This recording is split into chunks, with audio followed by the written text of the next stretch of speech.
2019. ¿Cómo está el partido en este primer tiempo?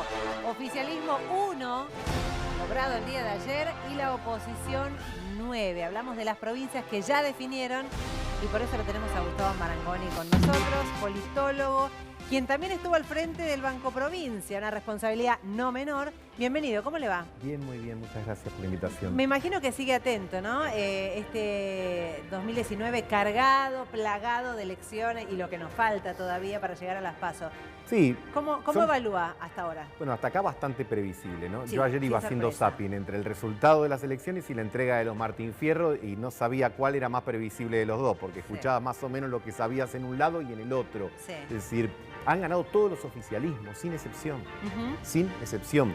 Te diría que hay un poco de expectativa respecto de lo que suceda el domingo que viene en la provincia de Santa Fe, Exacto. donde está más parejo, palo y palo, el socialismo y el peronismo disputando. ¿Qué? Ahora, ¿cómo leer estos Claro. resultados? El gobierno plantea el hecho de, bueno, son elecciones provinciales, por lo tanto no hay que mirar tanto pensando en lo nacional. Y algunos sectores de la oposición se entusiasman y dicen cambiemos tercero en muchas provincias, en otros segundos lejos, esto está bueno. Y diga, ni tanto ni tampoco. Sin dudas que los votos de las expresiones locales de Cambiemos, que son más bien pocos, salvo como bien señalabas vos, la excepción de Jujuy y de Mendoza, no van a ser lo mismo que Sacre Macri, pero indudablemente en el oficialismo hay preocupación.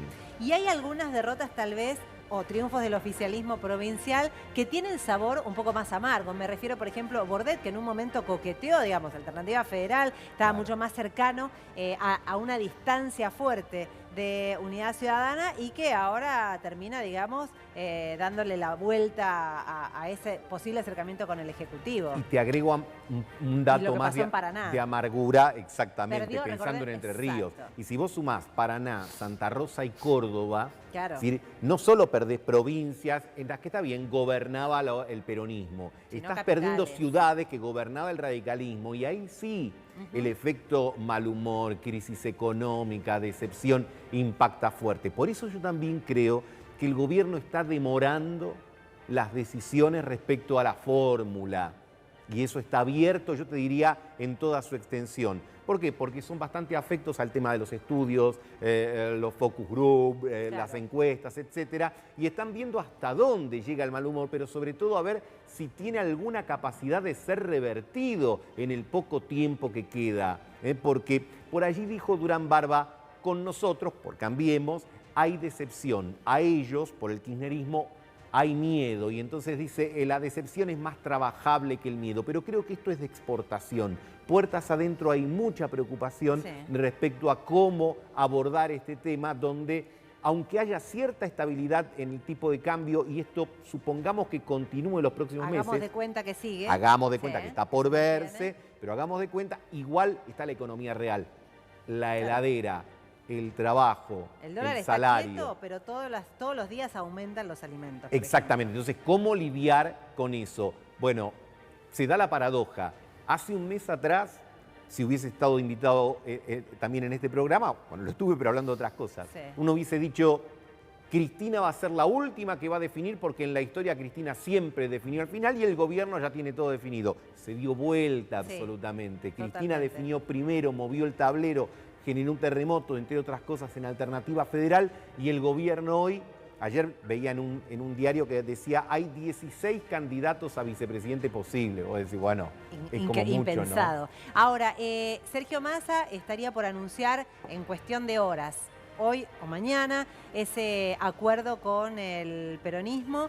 ¿Se define ahí entonces si Massa va con Alberto Fernández, digamos, en esa fuerza política opositora? ¿Se puede decir que ya el triunfo lo tienen garantizado o nada No, que ver? no. No se puede cerrar nada. Yo te diría que esto es una política de anillos. Ajá. Cuando Cristina postula a Alberto Fernández, está saliendo, digamos, de su círculo, Sí. digamos, de confort, de Bien. su situación de confort, y dice, voy a elegir a alguien que fue un crítico duro mío para darle un gesto a aquellos que se fueron de que vuelvan. Ahora, si eventualmente se firma este acuerdo con Massa, ese mensaje se amplía a todo lo que es la cultura peronista. Es decir, bueno, PJ, Unidad Ciudadana, hagamos un gran frente, pero falta más. ¿Por qué? Porque este partido se va a definir en las clases medias o en un sector de las clases medias que es el más hostil o el más desconfiado. Pero ¿qué otro nombre tendría? Pues digo, Labaña dijo que no tiene No, nada pero me que ver refiero ahí. ya, pensemos en nombres de afuera, inclusive hasta de la política. ¿Entendés? A ver, que en la foto, como la que nos sacábamos en el colegio secundario, bueno... Que sea lo más amplia posible. Que sea más amplia, que haya algunos colados. ¿A quién se imagina? Los casamientos, Marangoni, dígame, porque usted tiene nombres en bueno, la cabeza. A ver, en Capital Federal se está hablando de Lamens, alguien que viene de la vida deportiva, que no tiene trayectoria en el ámbito de la política. Pensemos que lo mismo podría pasar en Provincia de Buenos Aires. No lo sé, no digo, ni podría yo decirlo, los nombres propios de mujeres y hombres, pero me parece que... Pero ver ajenos de la política también puede sumar. Naturalmente, y sobre todo también perfiles... A ver, medio puente es útil, pero si no lo completás, no te lleva a la otra orilla. Tenés que hacer el puente entero. Ahí voy, porque uno mira ese panorama, el primer partido, si cerrara ahora, es verdad. Cambiemos, lleva una sola victoria con una pérdida de 10 puntos casi porcentuales de la elección de Morales 4 años atrás. El peronismo iba dividido, también hay que ver qué hubiese pasado si iban unidos en Jujuy. Pero la pregunta es, con una crisis económica brutal, un bolsillo más flaco, un cinturón que da 3 vueltas, todavía el presidente Mauricio Macri no está derrotado, porque los sondeos dicen, ojo, porque hay que ver qué pasa incluso en balotaje. ¿Cómo se entiende eso en la población? La economía es muy importante, vaya si lo es, pero no es todo. Si no, esta elección no tendría ninguna discusión, ya estaría resuelta, estaríamos hablando acá de otra cosa, solo de los Martín Fierro, hasta yo hablaría solamente de los Martín Fierro. Pero hay una parte de la sociedad que no es menor, que es un 30%, digamos, que dice yo no quiero que regrese el peronismo en ninguno de sus formatos ni de sus presentaciones. Concepto. No quiero. Ese 30% es muy duro. Ahora, ¿cuál es el riesgo del gobierno? Quedarse encerrado en esa feligresía, en esa iglesia donde son todos muy creyentes, pero que no traen nuevos, digamos, no traen nuevos creyentes. Para el gobierno eso también es un límite. Tiene que ver de qué manera seduce a aquellos desencantados. Del otro lado de la medianera está el tema de que hay sectores que, aún habiendo perdido económicamente, ponderan algunas cuestiones que tienen que ver con modales, que tienen que ver con mensajes, que tienen que ver con actitudes que los habían fastidiado en el pasado y que me parece que se van a tomar un tiempo adicional para analizarlo. Entonces, no todo es económico. La economía es importante, pero no todo es la economía. Bueno, se dice que lo irracional termina definiendo, ¿no? El voto muchas veces. Porque, como usted dice, Marangoni, si fuese por lo pensante, ya diríamos, bueno, este gobierno no tiene chances. Pero ojo, porque hay algunos sondeos que lo ubican muy bien posicionado. Sí, de todas maneras, con un matiz. Lo irracional no necesariamente es algo negativo. A veces nosotros usamos lo irracional como algo despectivo. Es más lo emotivo, Fulano es más irracional. lo emocional que hay lo un montón racional. de elementos. ¿No? Cuando los expertos en campaña ponen el cuadrante original, te dicen, mira, hay 4 sentimientos básicos: amor, odio, miedo y esperanza. El oficialismo hoy está parado mucho en el miedo hacia el pasado y un poquito en el odio también, ¿no? Digo, que se acerba sobre todo en redes sociales, etcétera. Bueno, ¿dónde se tiene que parar la oposición? Digamos, la esperanza. La esperanza es sin duda el gran desafío para las dos coaliciones. Por eso esa fue la palabra más utilizada incluso cuando se dio a conocer esa fórmula de Fernández. Se hicieron sondeos con una rigurosidad científica muy pequeña porque eran muy breves, muy rápidos, pero se hablaba sobre todo esa palabra, la esperanza. Vos fíjate que el gobierno cómo trata de crear esperanza.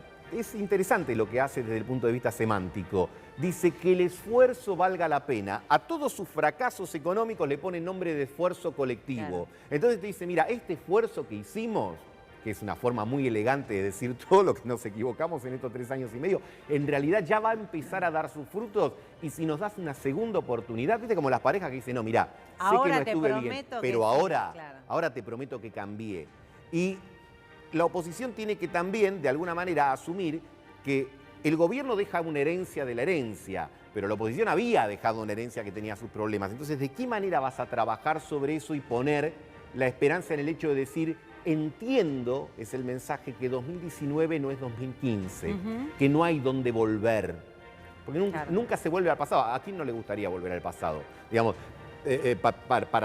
no sé, por la juventud, por los momentos felices, etc. Lamentablemente, salvo en las películas, en la realidad no se puede. Entonces, ¿Cómo diseña el horizonte de futuro y de expectativa una fuerza que gobernó tantos años, que tuvo sus elementos en el haber, pero también en el debe? Cómo de alguna manera va lidiando esas deudas que ha dejado, sobre todo con ese sector de clase media que de alguna manera se sintió no interpretada en los últimos años del kirchnerismo. Nos queda tiempo. En realidad poco, pero puede pasar muchísimas cosas, así que lo vamos a volver a invitar, Marangoni. Va a ser un placer como siempre. Muchas gracias. A vos.